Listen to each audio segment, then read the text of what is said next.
What is up, YouTube? How you feeling? How you living? What's good? It's your girl Francine. Today is Saturday. Say that Saturday when we say and get all out. So today, this is probably gonna be a pretty quick video. When I thought about this idea, I said it all day. I was saying it in a video yesterday. I was like, oh, it's gonna be really interesting.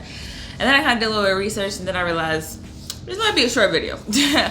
But today I wanted to kind of look into something somewhat related to Mental Health Awareness Month, but also related to just society as a whole. I find this to be a very interesting subject matter because I myself am one of these people, and that is, why are people so obsessed with serial killers, true crime, people who murder people, essentially? And I think this is related to mental health for plenty of reasons. Number one, a lot of times when people murder multiple people, it is because of a mental issue. It is because of something that happened to them in their childhood that they hadn't gotten over.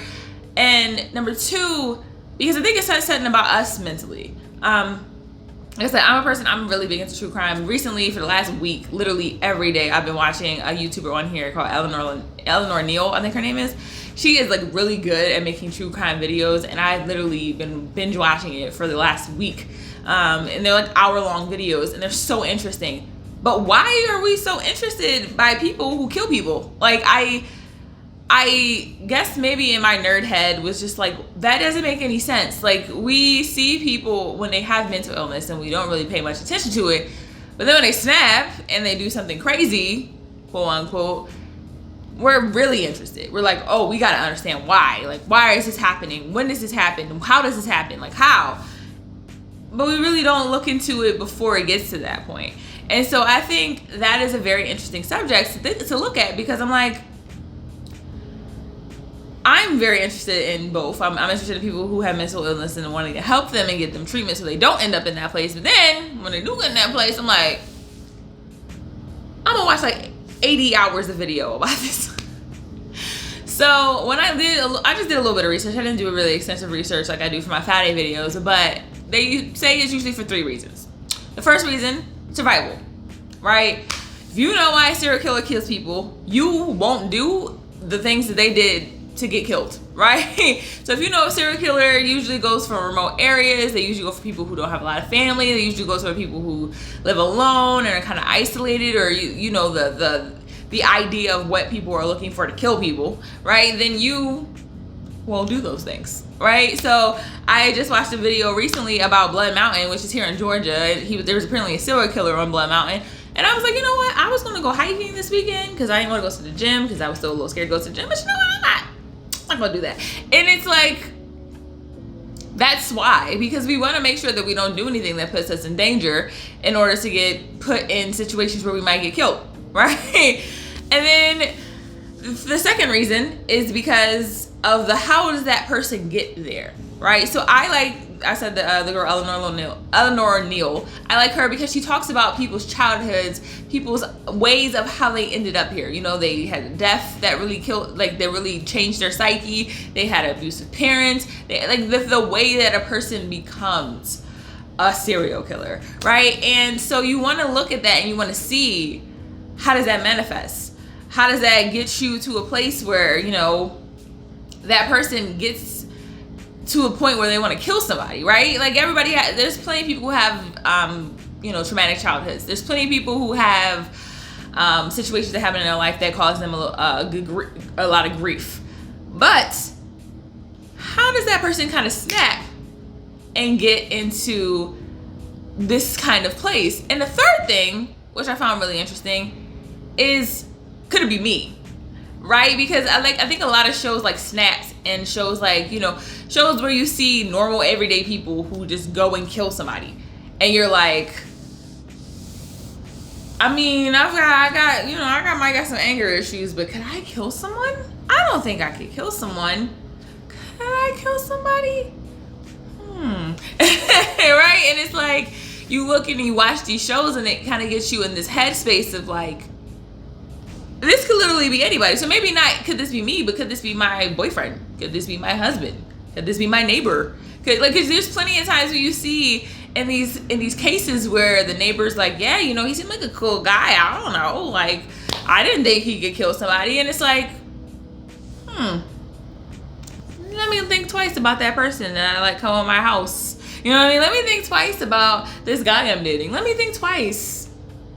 And the idea of having those kind of thoughts is what drives us to watch these types of shows, these types of movies. You know, you look at movies like like Silence of the Lambs. You look at movies where like normal. Well, they weren't normal, but you know they seemed normal. Like Buffalo Bill. You know, he was just living in his little random shack somewhere, and he was sitting there skinning people. Like, hello, and it was based on Ed Gein, who everybody who knew Ed Gein just thought he was a weirdo. Like they didn't think he was a murderer, right? So the idea of this, I find to be very fascinating for two reasons. Number one, like I said in the beginning, we can kind of fascinate over serial killers when they get to that point, but we can't kind of look into the idea of mental health treatment. We can't look into the idea of getting these people, because a lot of times, like I said, there's traumatic incidents, there's neglect in childhood, not helping these people before they get to this point. But once they do get to this point, now we're obsessed. Now we're like, wow, this is so crazy. Like, I can't believe this happened. Like, how does someone do this? When I think that we should probably be starting from the beginning so this doesn't happen. Like I talked about yesterday, a lot of people with mental illness end up not getting treatment. They turn to violent crime and then they end up in jail multiple times, and then nothing really gets done to treat them, so they don't end up escalating to being worse. Even like I said, things that happen that makes them get even more worse. When they go into solitary confinement, when they get held in restraints, when all these things happen, it causes them to get even more worse. Who knows? They can go out killing people, you know what I'm saying? Like, or these people who don't get the treatment they need, maybe they aren't getting thrown in jail, because a lot of times these people don't have criminal records, but they have a lot of pent up anger, a lot of pent up issues that they don't get treatment for, and they go around killing people. And that's the first reason, because I feel like we as a society don't prioritize the right things. And then the second thing that I think makes this really interesting is the demographic of people who watch these true crime shows, because at least in my life, and actually statistically when I looked this up, women are the highest rate of people who watch these type of shows. That to me is pretty interesting, because the idea of women, we aren't supposed to be violent, we're not supposed to be, you know, we're supposed to be, and women are usually the serial killers, right? Because it's usually men, right? Most women serial killers are either like psychopath, sociopathic women, or they do it with another man, right? So it's not like we're going out there killing people, and we're the ones who are watching this stuff and are interested in this stuff. And I find that very interesting, mainly because what is it about us as women that find this fascinating? Like I said, survival. We're usually the target. Even though we're not the ones who are doing it, we're usually the target. And the idea of kind of being like, let me make sure I don't date somebody that might be a serial killer, right? Let me make sure that I'm not putting myself in situations where I'm going to be around a serial killer. Let me look for the signs of what a serial killer may be. And I find that fascinating because us as women, like every woman I know for the most part watches these type of shows. My mom, my aunt, I got like pretty much every woman I know. Me personally, I love Criminal Minds. I love this type of stuff. And it's interesting because it's like, it's a way of coping with the idea that the world is chaotic and we think we have some type of control over it by watching this and understanding this and being like, this may not happen to me if I keep this, if I look at this. So I don't know. I thought this would be interesting because mental health is usually a huge factor in serial killers. Like I said, I've been watching these videos on YouTube, and I'll link her in the description because her video is really interesting. But 99.9% of the people that she talks about in her videos had a traumatic childhood. They had something happen to them, whether someone died that was really important to them, and they didn't get the counseling they needed afterwards, or they were raped or molested as a child and they didn't have anything happen to them, or they were bullied as a child and they didn't get the treatment they need. And that's another thing. It's like that happens to a lot of people, and they don't kill people, but there's something that happens in their brain that just you never know. Like you just never know, and that's kind of the appeal of it. And I think the idea that we should probably get these people treatment until they don't end up here is a lot more, what's the word I'm looking for, a lot more important than, let me sit here and watch this video about a person who killed 7 people so I know that I don't get in the situation these 7 people did. But yeah, that's my video. like I said, this was just, I was in a rush because I could not think of a fifth video for Mental Health Awareness Month. But I just find this very interesting, and I wanted this to be kind of a discussion more than a video, because I want to know your theories. Like, why do you think that we're so fascinated with serial killers? Why do you think that we are so enthralled in the lives of people who commit such heinous crimes, and we don't really get enthralled in the lives of people who are just mentally ill and trying to help them?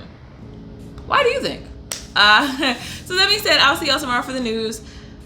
As always, news is always hella ratchet, and this week I think might be not as bad. I mean, there's still some bad stories, but not as bad as last week and the week before. So I'll see y'all then. Bye.